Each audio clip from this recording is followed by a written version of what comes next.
FIR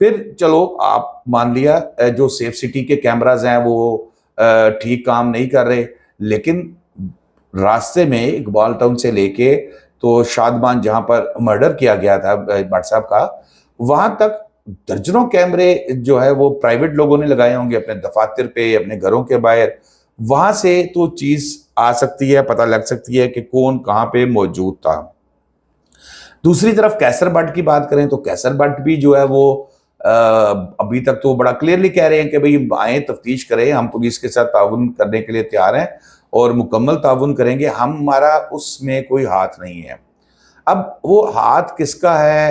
اگر Balach family کا یا مرحوم بالاج کے بھائیوں کا کردار نہیں ہے، یا جو نامزد ملزمان نہیں ہے، تو پھر کس کا کردار ہے؟ اب یہ تو نہیں ممکن کہ تیفی بٹ صاحب تیفی بٹ اپنے اس بینوئی کو مروا دے جو سب سے زیادہ لاڈلا ہے، اور یہ بھی جو ان کے یہاں پر تمام کیسز کی پیروی کرتا ہے، جو سب کچھ دیکھتا ہے. کیا تیسرا فریق ہے کوئی بیچ میں؟ اس چیز کو بھی انویسٹیگیٹ کرنا ہے. اب انویسٹیگیٹ کس نے کرنا ہے؟ پولیس نے کرنا ہے یا ایف آئی اے نے کرنا ہے یا کسی اور سے تفتیش ہونی ہے؟ یہ تو بہرحال حکمرانوں کا کام ہے کہ وہ اس پہ بتائیں کہ بھی کون اچھی تفتیش کر سکتا ہے. پولیس میں بھی کئی بڑے بڑے ایسے بہترین افسر ہیں جو تفتیش کریں گے، اور اگر ان کے اپنے بھی ساتھی بیچ میں ملوث ہوں گے تو وہ ان کو بھی معاف نہیں کریں گے. تو یہ تفتیش تو ابھی جائے گی، چلتی جائے گی. موبائل لوکیشن کا میں نے آپ کو بتایا کہ موبائل لوکیشن سے بھی ٹریس کیا جا سکتا ہے کیا یہ شخص وہاں پر تھا نہیں تھا. پھر جیو فرینزک ہے، وہ تو ایک جگہ پہ آپ لوکیٹ بھی کر سکتے ہیں کہ یہاں پر یہ کھڑا تھا کہ نہیں کھڑا تھا. مطلب میرا ہمدردی کسی کے ساتھ نہیں ہے، لیکن میرا موقف یہ ہے کہ اگر یہ جرم ہوا ہے تو اس جرم کے جو بھی ملزمان ہیں یا جو بھی بیچ میں سازش تیار کرنے والے ہیں ان کو سزا ملنی چاہیے. کسی ناحق کو سزا نہیں ملنی چاہیے، کیونکہ اگر ناحق کو سزا ملے گی تو پھر ایک نیا کٹا کھل جائے گا، ایک نئی جو ہے وہ دوڑ شروع ہو جائے گی. یہ تو آ گئی جی ایف آئی آر والی بات. اب آ جاتے ہیں شکیل بٹ صاحب جو ہے سب انسپیکٹر، بڑے سپر مین تھے جی، وہ تو اپنا فی الحال تو سسپینڈ ہو گئے ہیں. یہ سپر مین صاحب میر بالاج کے قتل کے موقع پر جائے وہ کنواں پہ موجود. یہ سپر مین صاحب مظفر جو شوٹر تھا، جب وہیں پہ اس کو گولی ماری گئی یہ وہیں پہ موجود. پھر یہی شکیل بٹ صاحب وہاں پر جب احسن شاہ کو پولیس مقابلے میں مارا گیا وہاں بھی موجود. اور پھر اطلاعات ہیں جو سورسز بتاتے ہیں کہ یہ تیفی بٹ صاحب کے جو بھائی جن سے پہلے ان کی ناراضگی تھی لیکن اب حالات ٹھیک ہو گئے ہوئے ہیں، وہ تاجر مارکیٹ کے جو ہیں وہ خواجہ اظہر گلشن صاحب، ان کو کہتے رہے ہیں کہ بھی سی سی پی او صاحب نے یہ کر دیا، سی سی پی او نے یہ کر دیا، یوں کر دیں گے وہ کر دیں گے. مطلب آپ ان کو انوالو کرنے کی کوشش کر رہے ہیں، سی سی پی او کو انوالو کرنے کی کوشش کر رہے ہیں بیچ میں. اب وہ وہاں بیٹھے، سی سی پی او کے پاس تو اور بھی بہت سی چیزیں ہوتی ہیں کہ وہ ان چیزوں کو بہرحال دیکھے. لیکن مقصد یہ ہے کہنے کا کہ ان کو سسپینڈ کیا گیا، اور وہ مشکوک سرگرمیاں تو ان کی تھی کہ ہر جگہ پہ وہ پائے جا رہے ہیں، سپر مین ہیں. پھر اس کے بعد اب اس کی بھی انکوائری ہونی چاہیے کہ گلشن صاحب کو جو ہے انہوں نے کیا دھمکیاں دی ہیں، کیا ہے. پاکستان میں جو نظام عدل ہے نا یہ بڑا مشکوک سا ہوتا جا رہا ہے. یہ صرف اوپر لیول تک رہ گیا، نیچے عام لوگوں کے مسائل اسی طرح جو ہے نا وہ بڑھتے جا رہے ہیں.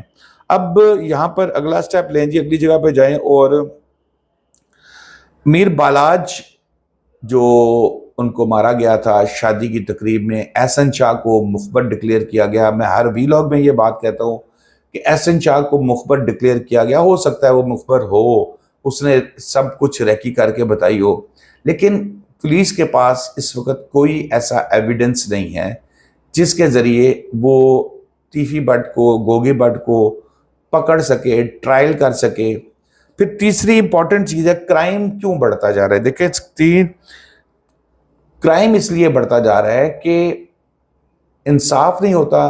لوگوں کو کئی سال ٹرائلز میں لگ جاتے ہیں، اپیلیں آ جاتی ہیں، پھر سپریم کورٹ میں اپیلیں آ جاتی ہیں، تو پھر اس کا رزلٹ یہ ہوگا کہ آہستہ آہستہ کرائم نے ہی بڑھنا ہے.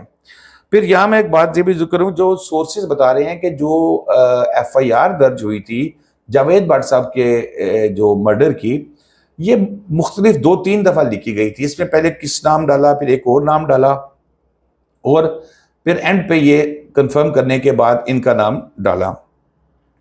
تو پھر وہی بات، میں خواجہ شریف صاحب اللہ جنت نصیب کرے ان کو، ان کی بات میرے ذہن میں آ گئی کہ نہیں، کسی صورت بھی ایف آئی آر کے اندر ناجائز لوگوں کو ڈالیں گے تو پھر معاملات خراب ہو جائیں گے۔ اب آپ کو میں ایک اور امپورٹنٹ خبر دینے جا رہا ہوں۔ حکومت پنجاب نے اسپیشلی اور پورے پاکستان میں بھی جو گینگسٹرز ہیں ان کے خلاف ایک گرینڈ آپریشن کا فیصلہ کیا ہے۔ ان گینگسٹرز کو سزائیں دلوائی جائیں گی، کسی کو پکڑا جائے گا، اس طرح کی چیزیں۔ اور اب حکومت تھوڑا سا اس میں چینج کر رہی ہے، انٹرپول سے رابطہ ہے۔ کچھ ایسے ممالک ہیں جہاں پر پاکستان سے وارداتیں کر کے لوگ کئی سال پہلے جا کے غائب ہو گئے ہیں، کئی سال پہلے جا کے اب وہ اپنی زندگی گزارے، یہاں 2-10 قتل کیے ہوئے انہوں نے۔ اب حکومت مختلف ممالک کے ساتھ ایک ایگریمنٹ کرنے کا پلان کر رہی ہے، جس میں ملزمان کی حوالگی کا جو ہے وہ ایک قانون بنے گا۔ اب یہ قانون کب بنے گا اس کو اجازت دیجیے۔ اللہ حافظ۔